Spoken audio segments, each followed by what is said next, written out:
Hey, how's it going, everybody? Welcome back to another radio control journey. Now, today's video might be a little longer than expected, but quite unique. I wanted to share with you my WPL builds over the past years. They did release these cool die-cast models of working suspension, and I do plan on turning this into an RC car. It might take quite some time. I'm going to do some research. So for those of you that follow me and are subscribed, definitely look out for that coming soon. And let's get right into the WPL builds. Alright, you guys. First up on the list, so this is going to be my first WPL ever. It was an RTR. I got it a little over 3 years ago. And she's been through some changes. And I'm sure this isn't the final. But I did shorten the bed, shorten the chassis, cut the cab in half, chop the top as they say, and she still has, see if I can flip her upside down without stuff falling off, she's a little incomplete. Switching over to JJRC axles, and I do plan on doing the front motor mod, but this is the RTR that has the original plastic gears in the WPL axles. No bearings, no metal, nothing. As soon as I got it, I shimmed them, because I'm weird with my RC cars. Took it completely apart, shimmed them, and I mean, hand on heart, plastic gears are still working perfectly fine. Now, of course, that's just with the normal 180 motor, not any upgrade at all, just a normal kit motor on 2S. As you can see, I have ball and pivot here. I did have some links going to the front axle. Same with the rear, I had some links going to the rear axle. So, but I cherish this old girl, because she is the first. She's what got me addicted.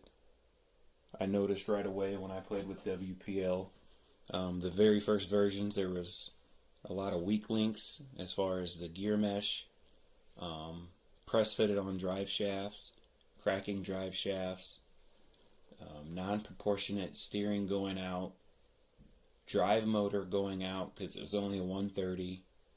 So that's why I started doing videos and trying to show everybody that this is a cheap RC car, my first RC car with leaf springs, but it is worth the time, it is worth the money, especially if you go into it just with a little bit of knowledge on how to make stuff a little bit better.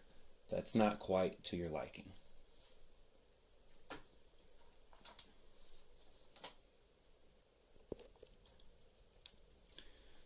Alright, next up on the list is one of my favorite, is WPL C14.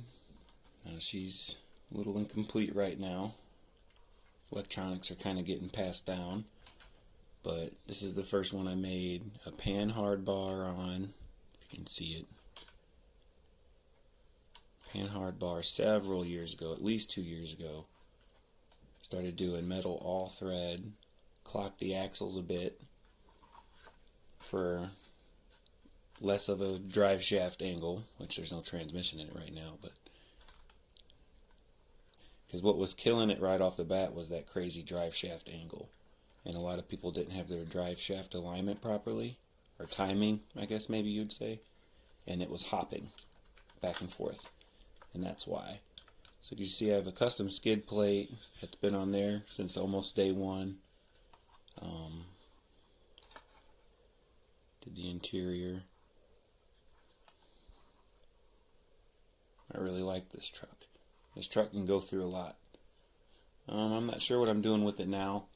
Might be in the middle of a front motor mod. It's just fantastic to do those to these vehicles. So I might go full leaf springs, still with the C chassis, and front motor mod. So that's probably what's in store for this.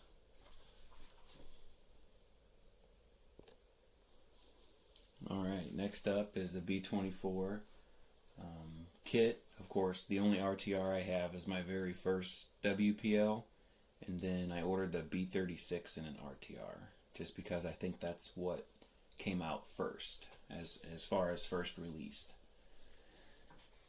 So, ordered the kit. It didn't come with the interior. It didn't come with the bumper and stuff, so I had to make all that. So that's why it doesn't have seats or anything. But, you know, it is what it is. Right now it's got the 370 to the gear reduction. And I don't think I've done a video over this yet, with the widened tires, wooden bed. There's nothing special about this old girl. I'm pretty sure I might have extended this rear end a little bit, maybe because of that custom drive shaft, but I'm not sure.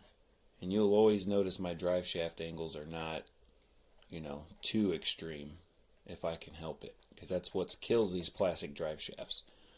And most of my WPLs, plastic drive shafts.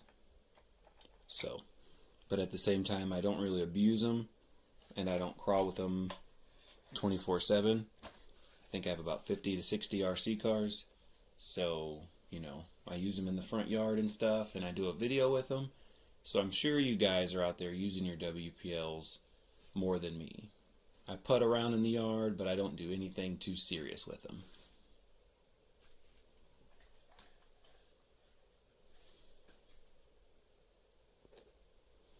Alright, next up on the WPL list of love is the WPL C24 kit, of course. And this is pretty much still stock form, as far as I might have threw metal, brass gears in there. And I just upgraded this transmission to a 370 transmission. All I did was knock the main gear back a little bit and give this more room for the motor to stick out so the drive shaft wasn't rubbing. So I'm going to try and kill this drive shaft angle a little bit, do a little bit of tinkering on it. Got my box of Twinkies in there. Soft tires. I do not have a panhard bar or a skid plate on this. This is just my, I guess you could say, my shelf queen look good RC car. I don't have too many miles in this old girl. If I would have to guess, total maybe 10, 12 batteries. So, but she's going to get used the more she gets modded. And I see a motor going under this hood as well, just because that's what I do. Okay, video's getting quite long, so I'm going to go ahead and close out. Of course, you know I saved the best for the second part of the video. This is a diecast model I modified, but more than likely I will probably make a stock one, an RC car. So, thank you very much for watching. Thank you to all the new subscribers, and much more to come.